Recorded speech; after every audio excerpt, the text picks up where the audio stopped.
Shalom, saya sangat bersuka cita kita dapat berjumpa kembali di dalam program Devotion bersama dengan Gereja ICC. Saya percaya kesetiaan Tuhan akan selalu ada di dalam kehidupan saudara, di dalam setiap musim kehidupan. Topik saya hari ini adalah tentang melatih menguasai diri. Kita tahu bahwa penguasaan diri adalah salah satu dari buah roh. Ayatnya dari Galatia 5 ayat 22 dan 23. Tetapi buah roh ialah kasih, sukacita, damai sejahtera, kesabaran, kemurahan, kebaikan, kesetiaan, kelemah lembutan, penguasaan diri. Awalnya saya pikir penguasaan diri ini hanya sebatas dalam hal amarah saja. Tapi setelah saya cerna lagi, penguasaan diri ini kita perlukan di berbagai aspek dalam kehidupan kita.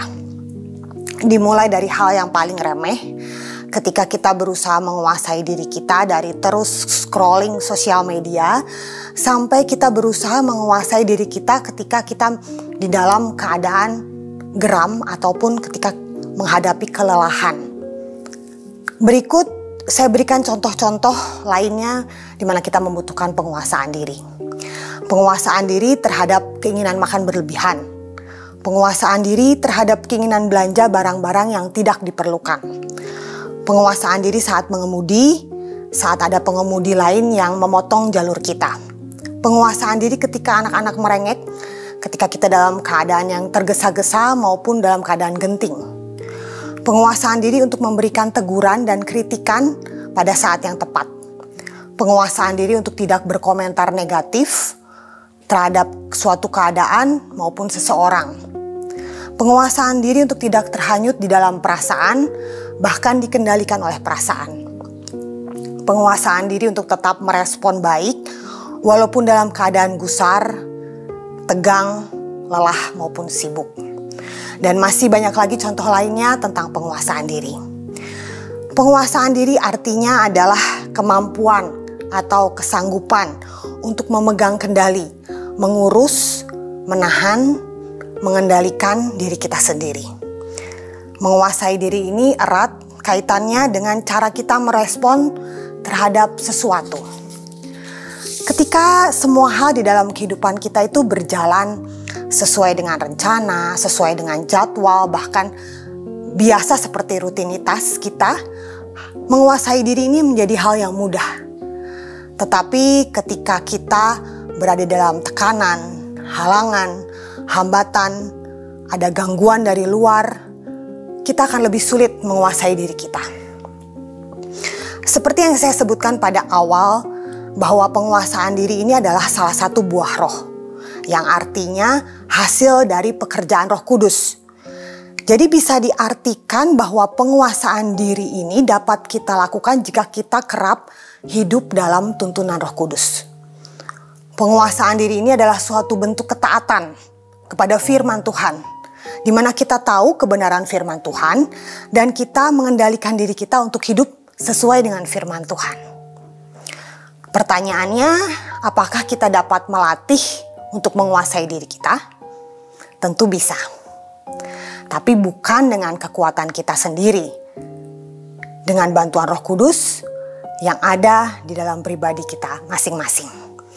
Jadi bagaimana caranya? Saya akan rumuskan berdasarkan apa yang saya alami, bagaimana Roh Kudus menuntun saya untuk menguasai diri. Cerita sedikit, sifat saya adalah mudah gusar, mudah marah. Saya mudah jengkel dan terganggu jika ada hal-hal yang tidak dikerjakan sesuai dengan keinginan saya ataupun keadaan yang tidak sesuai dengan apa yang saya pikirkan. Dan sifat saya ini menjadi salah satu sumber konflik dalam rumah tangga saya, terutama pada awal pernikahan. Sungguh menjadi suatu pergumulan karena sifat ini mengganggu dan merusak hubungan. Tidak hanya merusak hubungan saya dan pasangan, tetapi juga dengan anak, dengan orang tua, dengan saudara kandung, dan juga dengan teman. Saat itu saya baru awal-awal ikut dalam komunitas iClick, kira-kira tahun 2018. Dan saya cerita tentang pergumulan saya, dan disinilah awalnya keterbukaan adalah awal dari pemulihan.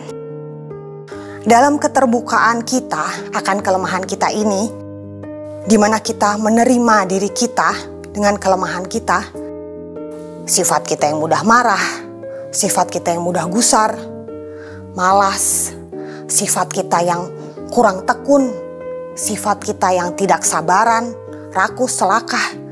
Ketika ada keterbukaan, maka kita akan menerima kelemahan kita.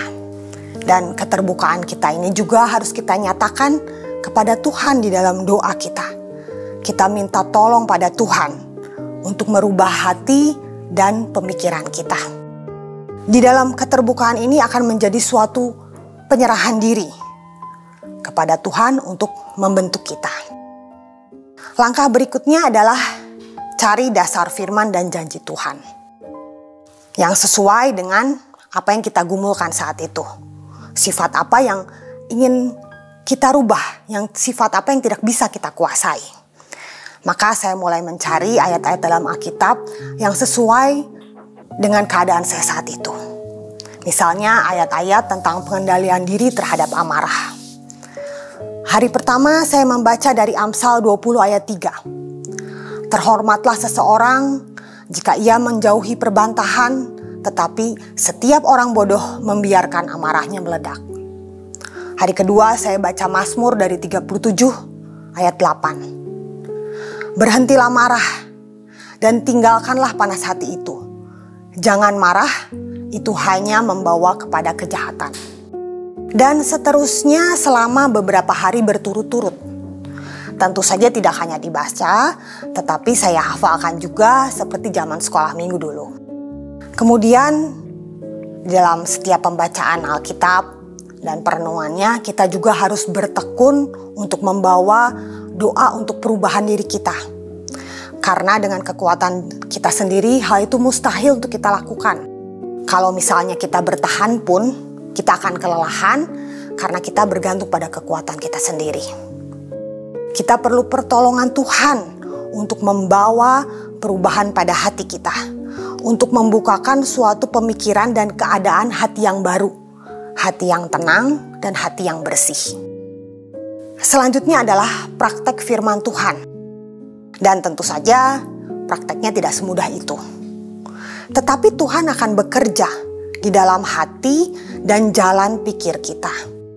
Untuk saya seperti memiliki kesadaran dan pengertian yang baru. Jika saya mudah marah, ketika saya harus berhadapan dengan sesuatu yang mengganggu saya, maka ketika saya marah, saya akan membuat suatu konflik, bahkan membuat suatu masalah baru.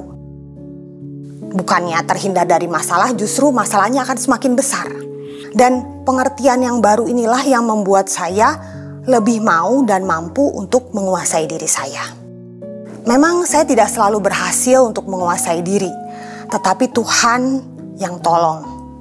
Sehingga setiap kali saya bisa mengatasi diri saya, itu menjadi suatu ingatan yang baik, yang membuat saya ingin melakukannya lagi. Saya ingin bisa menguasai diri lagi. Ingin taat firman lagi. Karena semuanya menjadi baik, saya jadi terhindar dari konflik maupun hubungan yang rusak.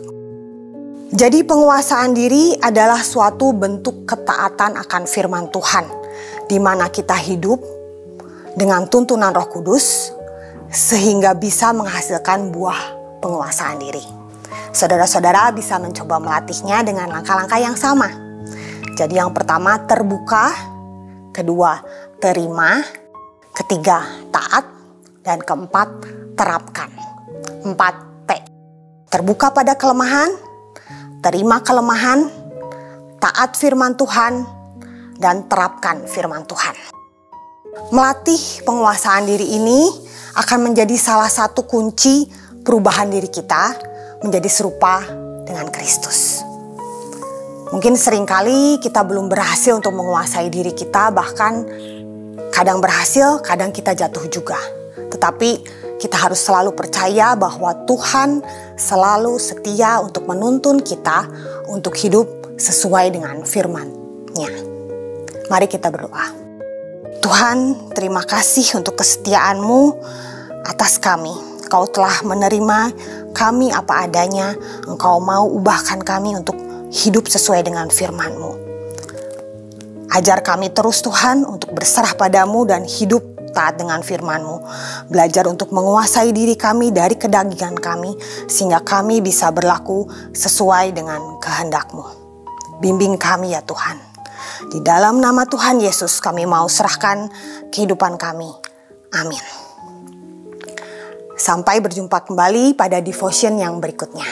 Tuhan Yesus memberkati.